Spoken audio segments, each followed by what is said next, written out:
Ya, pemirsa, Badan Meteorologi, Klimatologi, dan Geofisika atau BMKG telah mengeluarkan peringatan dini potensi cuaca ekstrim di beberapa wilayah Indonesia, termasuk Jakarta. Potensi cuaca ekstrim tersebut bisa terjadi pada tanggal 9 hingga 15 Oktober 2022. Bentuk cuaca ekstrim yang dimaksud berupa curah hujan dengan intensitas deras yang dapat disertai angin kencang, kilat, atau petir. Nah, untuk membahasnya lebih lanjut sudah terhubung langsung melalui sambungan Zoom dengan Kepala BMKG, Dwi Korita Karnawati. Selamat pagi, Dwi Korita. Selamat pagi, Mbak. Assalamualaikum warahmatullahi wabarakatuh. Waalaikumsalam, Ibu. BMKG ini telah mengeluarkan peringatan dini mengenai cuaca ekstrim yang memang bisa terjadi selama sepekan ke depan di sejumlah wilayah di Indonesia. Bisa dijelaskan, Ibu, apa penyebabnya? Sebetulnya peringatan dini cuaca ekstrim ini sudah kami sampaikan sejak akhir bulan Agustus yang lalu karena menjelang memasuki musim hujan saat itu, dan sebagaimana yang telah diprediksi juga di September yang lalu, akhir September kami keluarkan peringatan dini dan diulang kembali pada tanggal 8 Oktober lalu kami keluarkan peringatan dini. Nah, apa saja yang berpengaruh terhadap fenomena ekstrim ini, yaitu saat ini di bulan Oktober November ini memang kita sedang memasuki peralihan musim dari kemarau ke penghujan di sebagian wilayah Indonesia yang sering ditandai dengan fenomena peningkatan curah hujan ataupun angin kencang.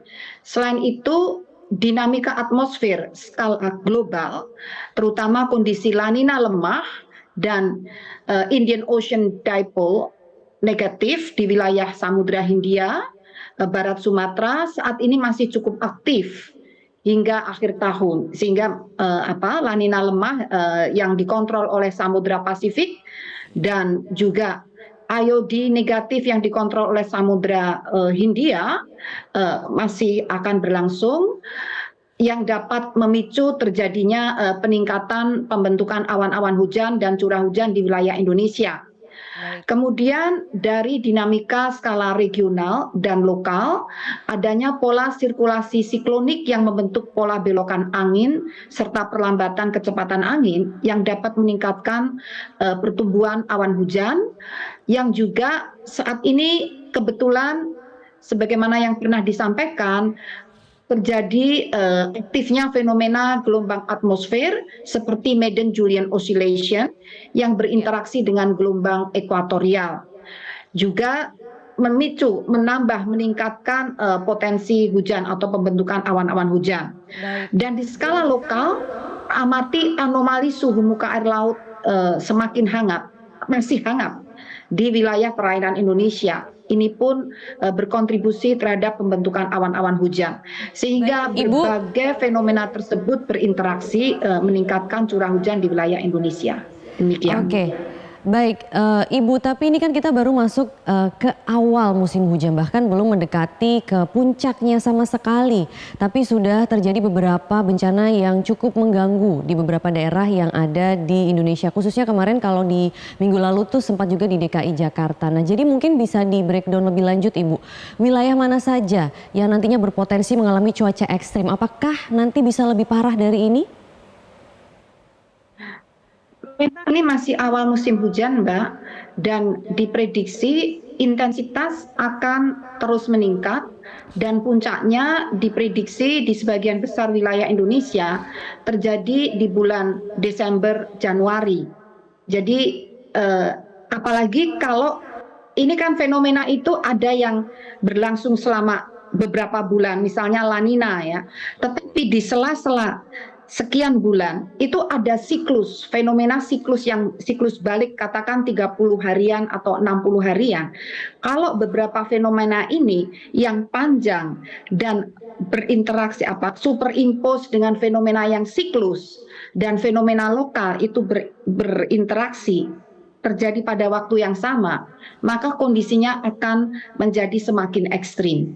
Dan untuk 3 hari ke depan, sebagian wilayah Banten, sebagian wilayah DKI Jakarta, sebagian wilayah Jawa Barat, Jawa Tengah, Jawa Timur, Kalimantan Barat, dan Sulawesi Tengah diprediksi masih berpotensi berdampak hujan lebat dengan kategori siaga karena ini diprediksi berpotensi memicu terjadinya bencana hidrometeorologi basah. Demikian, Mbak. Oke, Bu Dukorita, singkat saja apa yang harus dilakukan masyarakat untuk bisa mengantisipasi dampak dari cuaca ekstrim ini?